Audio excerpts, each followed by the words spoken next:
My husband and I, both divorcees, tied the knot 6 years ago. My stepdaughter, a high school junior, is from his first marriage, and my younger daughter is from my previous marriage. Only our youngest is the child we share together, a somewhat complex family setup. But the eldest girl is the spitting image of her dad, and the middle child mirrors me, so outsiders rarely catch on to our blended situation. He ended his previous marriage because his ex-wife cheated. I also ended my previous marriage over infidelity, so I have no tolerance for cheaters. We worked at the same company, where he fell hard for me and pursued me until I agreed to date him. But I was clueless about his kid at home, though I knew he was divorced.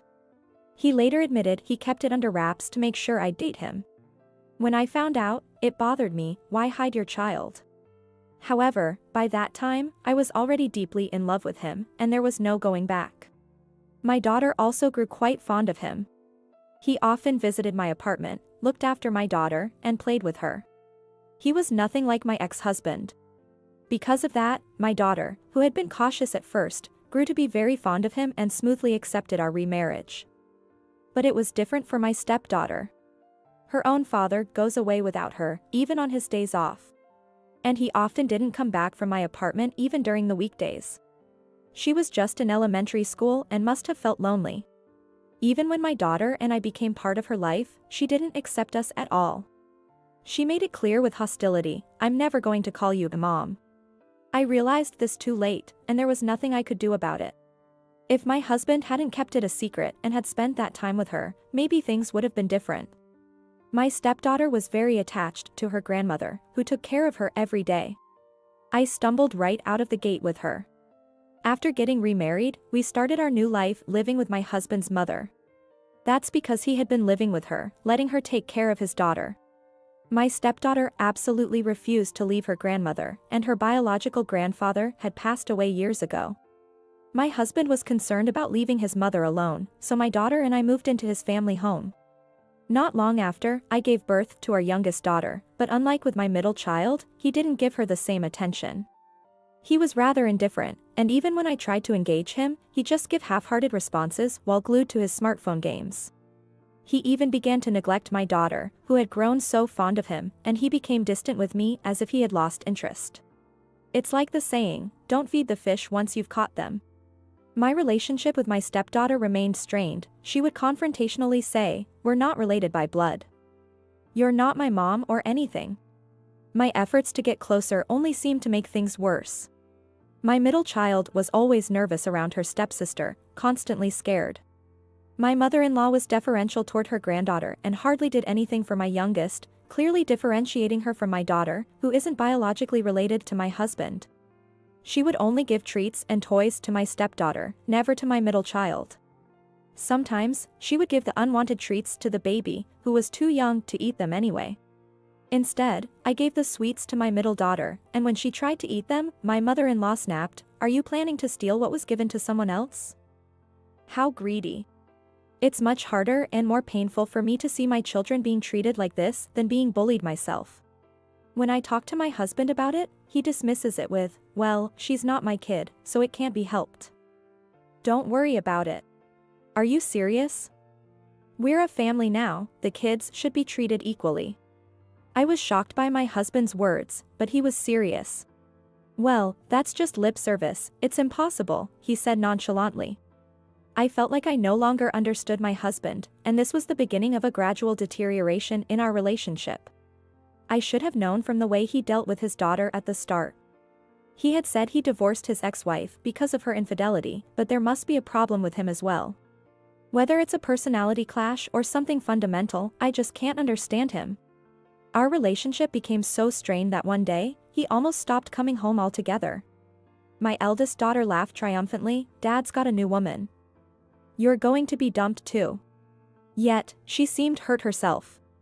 I retorted, "That can't be true," but I had a premonition. My love for my husband was completely gone. I hate men who cheat. I started to prepare for a divorce quietly, looking for an apartment and contacting the lawyer I had used for my divorce from my first husband. And as I suspected, my eldest daughter's prediction came true. My husband said, "My affair partner is pregnant. I want a divorce." On a Sunday, with all of us, including my mother-in-law, gathered in the living room. I replied, "Okay, I understand. I'll take the middle and youngest daughters with me. We can discuss alimony and child support through lawyers." My mother-in-law watched silently. I had already talked to the middle and youngest daughters about the possibility of divorce, and they anxiously looked back and forth between me and my husband. "All right. I have preparations to make too, so I'd like you to move out of the house soon." My husband was relieved that I agreed so easily and insensitively suggested I leave quickly. It irritated me, but I had to hold back. I couldn't understand him at all, and I didn't even want to anymore. Getting alimony and child support and cutting ties quickly seemed like the best way to clear my head. That's when my eldest daughter suddenly said, "I want to go with you, Mom." I was dumbfounded. Our relationship had been terrible all along. I couldn't understand her feelings. "What? That's not possible. We're not related by blood, remember? You've been telling me that for years, haven't you?" My mother-in-law, also surprised, asked, "Why don't you want to live with your grandma?"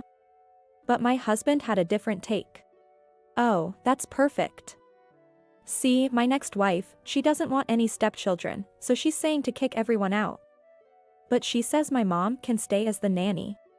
His appalling statement was shocking, but it seems his affair partner is of the same low character. Just keep quiet for a moment.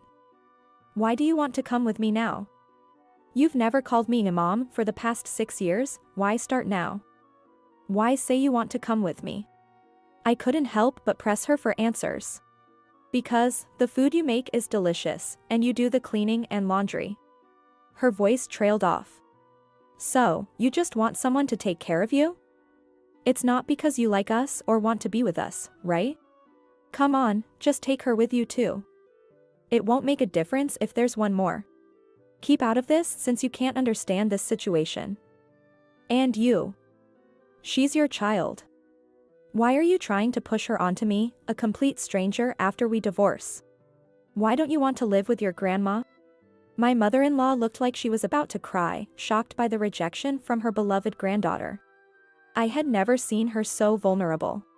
"Because grandma's been complaining about her back pain lately and doesn't do anything. If mom leaves, I'll have to help with the chores, right?" I'm appalled. "It's all just for your own benefit. You're ready to easily discard the grandma who's loved and taken care of you just because she's no longer useful. You're just like your father. Too selfish." I don't like my mother-in-law. The eldest daughter, who never warmed up to me and was always sassy. I really couldn't imagine taking her with me. "You're 16 now. Can't you figure out for yourself why I might not want to take you with me?" I let my emotions get the best of me and snapped back at her. I can't forget the sad look on her face. Though we agreed on the divorce, I didn't trust my husband at all, so I hired a lawyer. To ensure everything was legally documented, I filed for divorce mediation and sought alimony from the affair partner. Despite some disputes over the amount of alimony and child support, the divorce was finalized almost entirely on my terms. The eldest daughter stayed in her room even on the day we left. It would be a lie to say I didn't care, but it was impossible. With that last concern, the life with just me, the middle daughter, and the youngest began. The new life was surprisingly fun. The middle and youngest daughters helped out willingly, and there were no fights since the eldest daughter, my husband, and my mother-in-law were gone.